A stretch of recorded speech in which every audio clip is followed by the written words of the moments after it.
and all this time hopefully is being billed for either hourly or flat fee or retainers or a combination of those. And but now you sort of get to this, it's almost like pushing the launch button, right, on a rocket ship.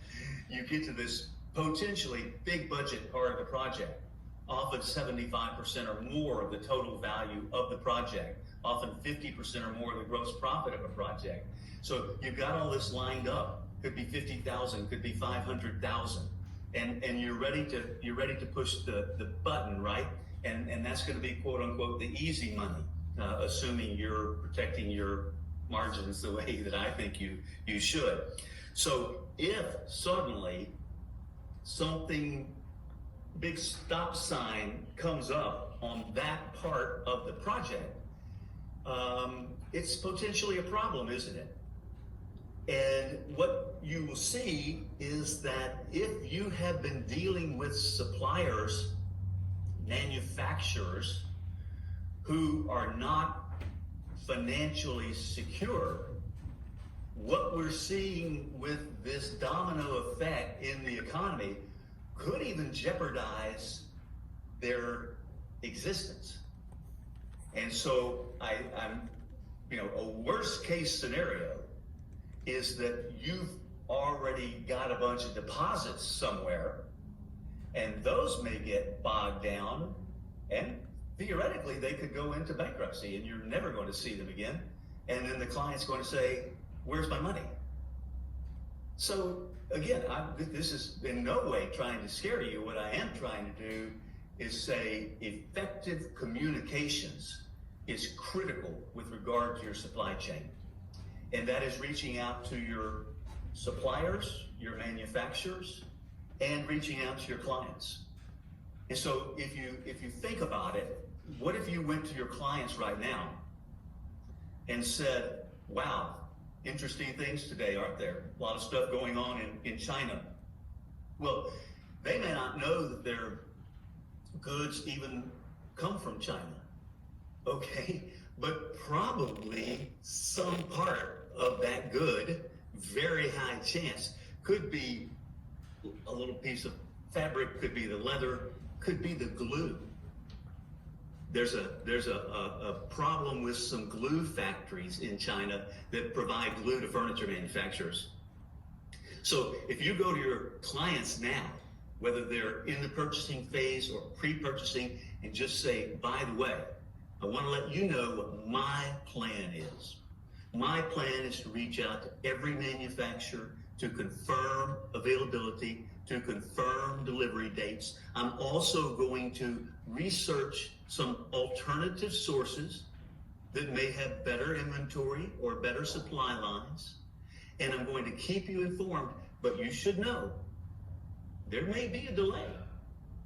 There may be a delay in what I had originally estimated. Everybody will understand that. They'll know you're on top of your game, on top of your business, and that you're looking out for them. Now, on a negative side again, maybe you want to check your letter of agreement.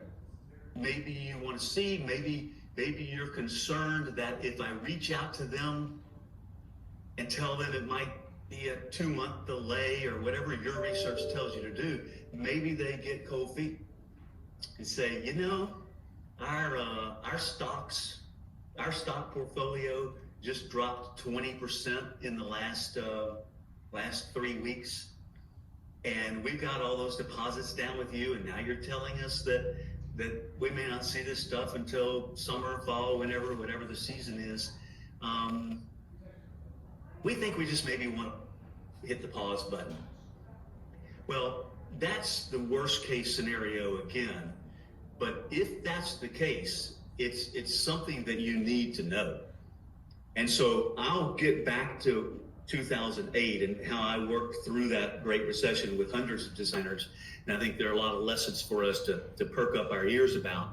Nobody's projecting some great economic or prolonged economic crisis, but perception versus reality.